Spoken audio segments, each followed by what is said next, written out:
Hi everyone, my name is Selvin and welcome to Selvin Student 101.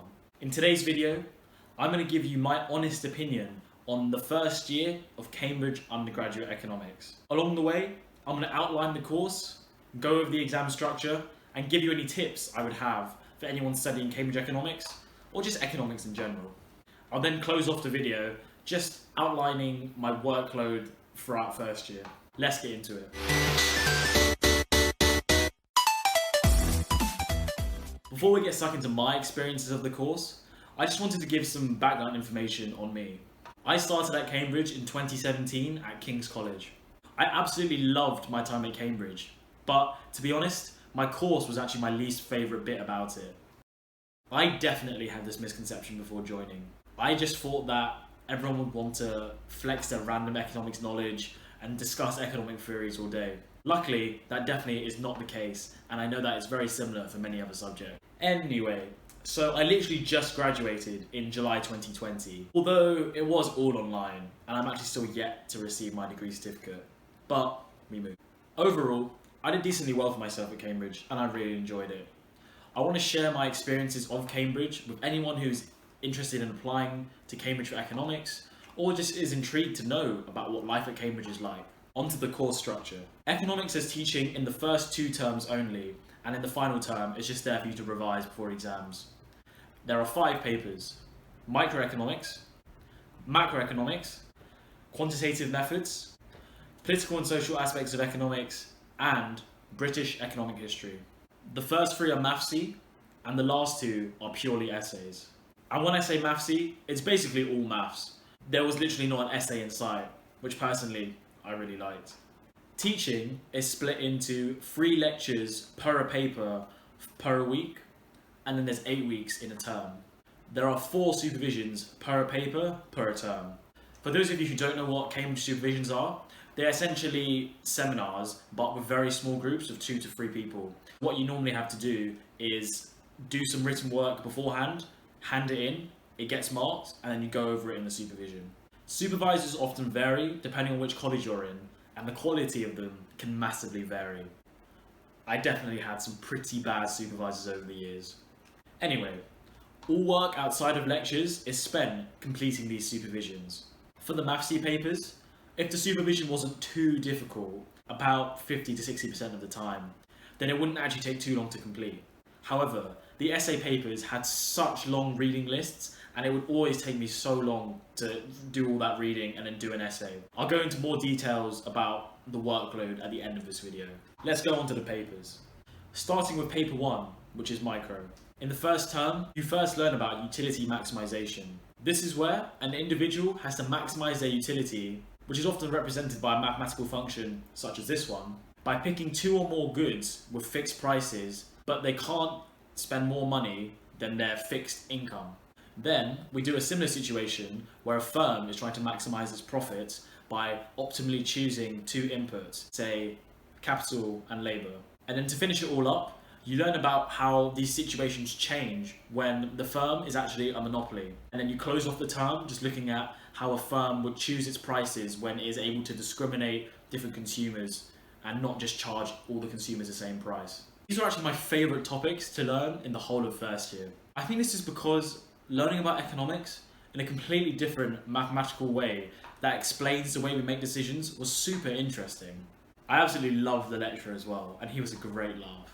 One challenging thing about these topics was that there was quite a steep learning curve to begin with, just because you go from A-level economics where you do virtually no maths, it's a percentage change. Then you go to university economics and you're doing loads of calculus and you're constantly having to solve equations. However, this actually made it really satisfying when I eventually ended up understanding how and why we were doing the things we were doing. And this brings me on to my first tip. It is completely normal to need to ask for help from friends, supervisors, tutors, or anything. Throughout my 3 years at Cambridge, I asked one of my good friends so many questions about economics. Must be between 200 and 500, maybe even more. I was literally always asking him questions. And even outside of friends, supervisors and tutors were really helpful. It doesn't say anything about your academic ability, and you'll really thank yourself later. For second term, the focus is on welfare economics. The aim of this term is to understand how to allocate resources most efficiently between two agents, and also learn how resources would actually be allocated in some theoretical concepts such as our Robinson Crusoe economy. You then go and cover some of the A-level topics such as externalities and public goods, but with some mathematical foundations behind it too. I enjoyed this term too, but the lectures were fairly average. It wasn't amazing, but it wasn't horrendous either. Now, on to macro. The focus of first term is on classical economics in the long run. This is where output is at its potential level, which is governed by some mathematical function. For example, output is equal to some function of productivity, which is usually fixed in first year at least, capital inputs and labour inputs. Take this one for example. You then learn about the solo growth model and some models of unemployment. There's definitely lots of nods to A-level economics here, and I thought that this part of the course was actually a really good introduction on how maths is used in macro. The learning curve wasn't too steep, and I found that this section of the term was very manageable. This term's macro was fairly average, not particularly engaging at all for me, but it was a really good way to introduce us to learn to use maths in macro. Second term macro. That was one of my favourite things to learn throughout my time at Cambridge. In second term macro, you learn about how the economy reacts to shocks in the short term. You start with a one country economy and learn about the Keynesian cross, the ISLM model, and then learn how to derive aggregate supply and aggregate demand from these models. You then use these models to analyse what would happen in these theoretical economies if there was some sort of exogenous shock, such as an increase in government spending. To finish off, you then use these models to analyse what would happen if there was actually multiple countries in the world, which of course is actually the case. Using these models, you then look at what the effect on net exports and the exchange rate would be. The maths for this topic was not massively complicated. It was basically just loads of solving simultaneous equations. The thing I really love about this section of the course is that the lecturer is so good. His explanations were always so clear and logical. I thought that the content of this term was much harder than first term macro, and now first term maths is probably the wackiest thing I've ever learned, like ever. It's split into pure maths and stats. The first pure maths lectures were the hardest things to wrap my head around at the time. It was very abstract maths on something which is quite simple to understand. It was on limit points. Then we went out to do everything from first principles. This would range from differentiation to integration to series, like literally everything was derived from first principles, and it made it much harder to understand than it actually is to do. Luckily for the exam, just knowing how to do the calculations was mostly enough. Teaching it this way definitely made it a lot more stress-inducing than it needed to be, but it did really help me to understand what was actually going on with all of these things and why we use them in economics, so I can't complain too much about it. The end of this term then became super tough because the topics we were learning in micro about utility maximization and profit maximization, those are essentially constrained optimization problems. There is a constraint because in order to maximize your utility, you consume as much of both goods as possible. However, you have a fixed income which you can't spend more than, so you need to choose the perfect combination of these two goods to maximize your utility. Again, learning it from first principles wasn't super important, but it did help understanding. Just knowing how to do the calculations was often enough. Second term maths was basically more of the same. There was stuff we'd done before, like matrices, different equations, differential equations, all that A-level stuff. Taught from first principles, made it seem a lot harder than it was, but in the exam, you just do it how you always would. If you want to understand these things properly, it is quite conceptually tough. So I understand why we went into so much detail, but also it wasn't massively necessary. For the stats now, the first term was not especially difficult. Again, quite a common theme I found in my first year at Cambridge is that it's stuff that we'd already learned at A-level, explained in a more difficult way because it's deriving from first principles. These are things like hypothesis tests, probability density functions, cumulative density functions, although it does get pretty wacky when you actually then have to calculate those things when you have two variables in some sort of joint distribution. That bit's pretty cool. Stats in the second term is all about regressions. For those of you who don't know, a regression essentially shows a relationship between a dependent variable and one or many other independent variables. For example, let's say my weight is the dependent variable and an independent variable would be the amount of food I eat. You would expect that the more food I eat, the more my weight would change and increase. In economics, the main aim is to estimate the effect that one variable has on another. Quite linked to this, we're interested in seeing if variables are just correlated or if there's also some causation there too. Although we do learn about regressions at A level, I do believe it's pretty poorly taught. In A level, I had no idea what I was doing. I was just plugging in all the numbers to the formulas. I actually found that learning regressions from a more first principles approach was actually helpful in being able to understand what was actually going on in a regression and how and why we're calculating these certain things. You then go on to learn about unbiasedness and efficiency, and then you go on to calculate estimates which have these properties. These lectures weren't the best in my opinion, and I found it quite difficult to stay engaged with them. The lecture was quite funny though. Now onto the two papers I strongly disliked. I'm a very mathematical person, especially in first year. I did no reading. I wasn't really interested in history or politics. Having to do 2 whole papers on them and do a crap ton of reading on them was not ideal for me at all. The first of these papers is political and social aspects in economics. This was my least favourite thing to do across my entire 3 years at Cambridge. So I'm going to try and give you the most neutral overview I can without making it sound really, really dull. The paper was split into 4 separate topics. The first of these was economics as a political subject. This looks at ways in which politics is actually driving economic markets. If you've ever read any Ha-Joon Chang, he's a pretty famous economist if you want to Google him. It's basically a lot of this style of content because he himself is actually lecturing the content. For example, he loves to talk about how no market is truly free because we all put our rights and social norms on the market. For example, how we don't allow child labour. He argues that since the market can never be truly free, you're always going to need some sort of state intervention. Because the course is lectured by him, you would think that that's going to be a massive honour, right? Unfortunately, I found him very difficult to understand and I did not find his lectures very engaging at all. Furthermore, much of his content just seemed like the same thing over and over again. To close off first term and to go into second term, you learn about how political ideologies have evolved since post-World War II. You start at World War II and go all the way up to the subprime mortgage crisis. The big question for this topic is whether or not there was a consensus between the 2 political parties in order to appeal to the median voter. The median voter is someone who sits in the middle of the political spectrum. Other common questions were, how did Tony Blair's New Labour differ from the more traditional styles of Labour closer to World War II? Another common question is, how did Margaret Thatcher's policies differ from traditional Conservative policies?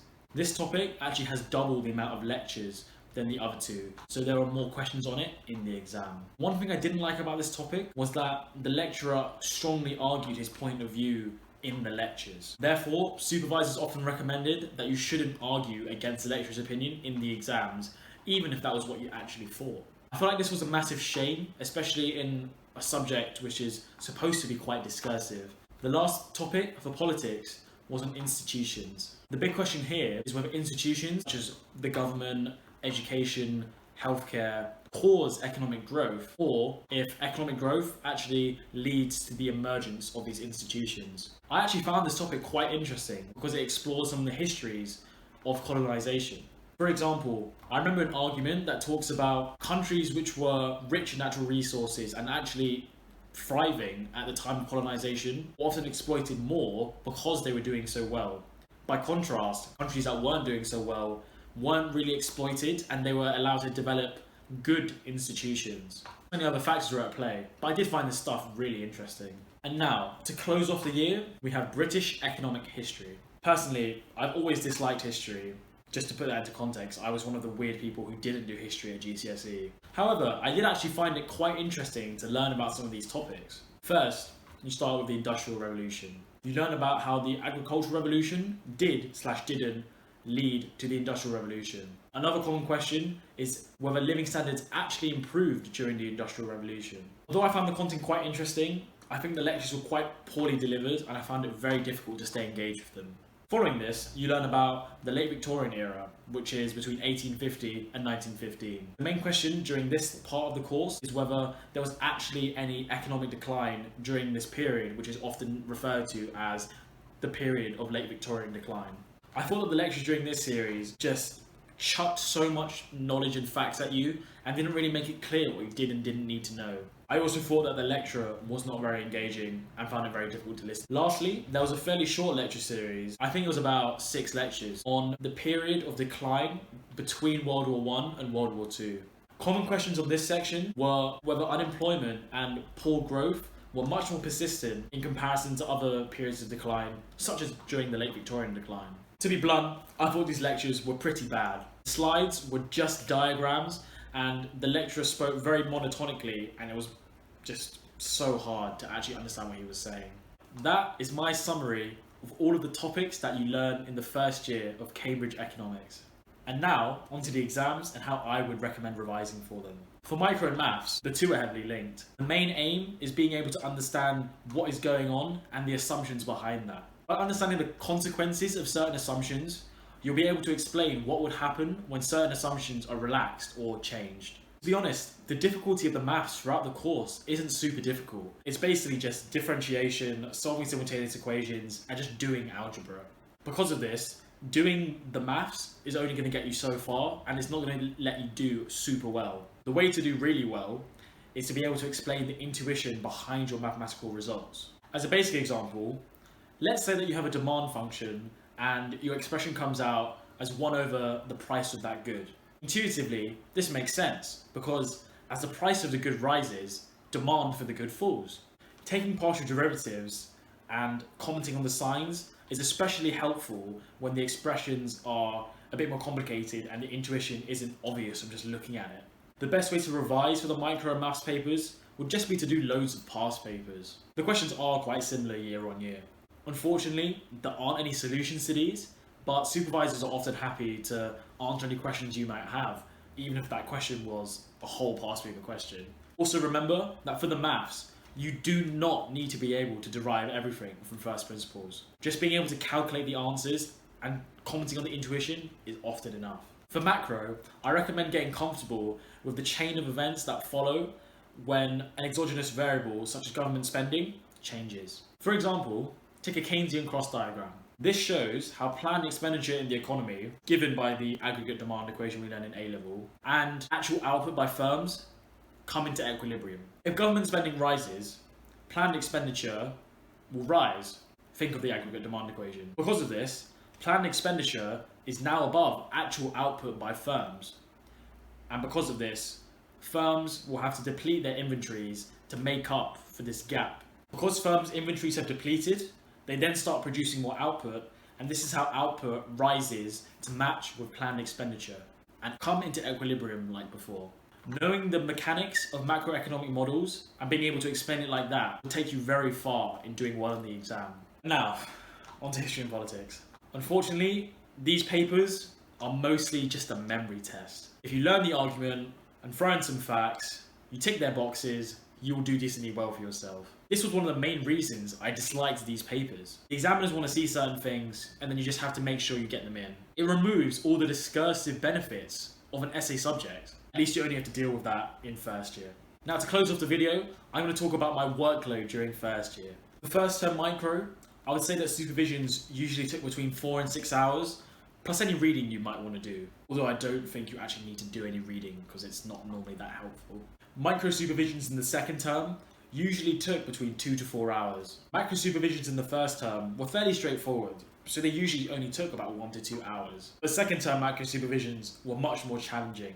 I think those usually took me around 2 to 4 hours. Maths supervisions were fairly short and manageable, although the first one was really abstract. I also remember that it was the first one that economists in my college had to give in, so we were all really nervous about the right way to do it and wanted to do it like 100% correctly. Besides that though, it was decently chill. For the stats, a lot of it was just doing stuff that we'd already done at A-level, so those supervisions usually took 1 to 2 hours as well. And lastly, politics and history supervisions took me a very, very long time in comparison, especially because I'm quite a slow reader. I still remember my first history supervision took me 12 plus hours to do because I was reading all of the texts and doing all the compulsory reading in such detail and making so many notes that I would literally just never use. And I then wanted to try and like plan out the essay really thoroughly and do a really strong essay. Unfortunately, I think I just did not have enough time to do that consistently and still balance all the other things I wanted to do. By the end, I would say that one essay supervision would take me somewhere between 6 to 8 hours. That includes doing all the reading up to actually writing the essay. And overall, despite what might have sounded like a lot of work, I still had a good amount of time to chill, hang out with friends, go out, and do a bunch of societies. I was especially free in the second term, just with the way that the deadlines lined up. This can vary by colleges, so a lot of it is down to luck. So, those are my thoughts on first year Cambridge Economics. My next video will be on my thoughts of second year. Thank you so much for watching this video, and please share it with anyone who's interested in applying to Cambridge and or economics. If you enjoyed this video, please give it a thumbs up and share it around. It would mean so much to me. Thank you very much, and see you soon.